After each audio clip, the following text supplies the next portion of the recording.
Si les arguments qui ont été avancés par le président en disant qu'il y a un conflit entre le Conseil constitutionnel et l'Assemblée nationale, qu'on parle de corruption, c'est pourquoi il a pris cette décision de faire repousser les élections. Ça tient ces arguments?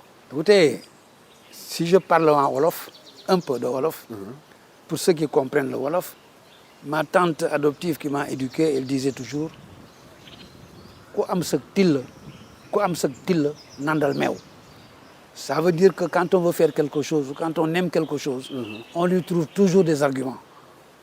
Mais toutes les opinions qui sont exprimées, notamment tous les professeurs d'université, dont j'ai lu la chronique, notamment tous les journalistes, notamment tous les États du monde, n'ont pas accepté cette argumentation.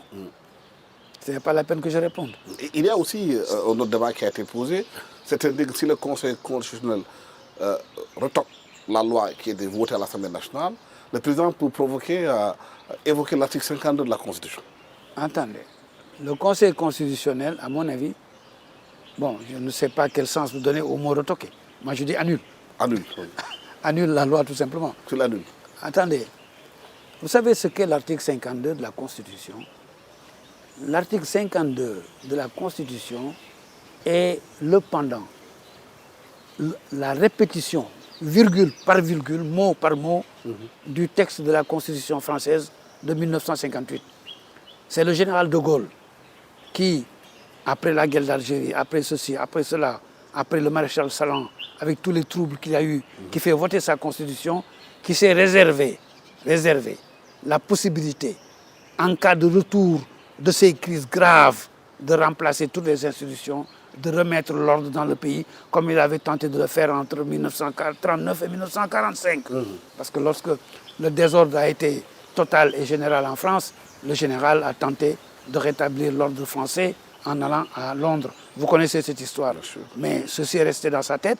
Et après les événements d'Algérie et la révolte des maréchaux et des généraux de France, et qu'il a fait arrêter tous les généraux qui étaient en Algérie et qu'il a fait voter sa nouvelle constitution, il s'est réservé un pouvoir exceptionnel pour lui lorsque les institutions de la République, l'indépendance de la nation, toutes les personnes de ma génération qui ont fait les universités françaises et qui ont fait, dans leur premier cours de droit, c'est le premier article qu'ils apprenaient. Et on le donnait en examen pour le commenter. Ça veut dire tout simplement, il fallait qu'on arrive à un moment où l'Assemblée nationale ne peut pas être convoquée, ne peut pas être réunie. Le Conseil constitutionnel ne peut pas être convoqué, ne peut pas être réuni. La justice ne peut pas être convoquée, ne peut pas être réunie. Est-ce qu'on est dans cette situation-là? Non. Bien sûr que non. Quand le Conseil constitutionnel va annuler cette loi, est-ce qu'on sera dans cette situation? Bien sûr, non. Convoquer l'article 52, pourquoi faire? Pour dire j'ai pris tous les pouvoirs du Sénégal parce que rien ne fonctionne, même les cars rapides ne courent plus, ne roulent plus. Pas du tout. Donc, non, il ne faut pas s'amuser avec les institutions. On ne joue pas avec les normes qui font de notre pays un pays. Quand je disais tout à l'heure Wandakaru, je vous disais Wandakaru, c'est le Malien qui est né avec moi à Dakar, dont le père vient de Bamako. Wandakaru, c'est quoi? Le Saint-Louisien, dont le père vient de Saint-Louis et qui nous a enseigné comme instituteur à Dakar. Wandakaru, c'est quoi?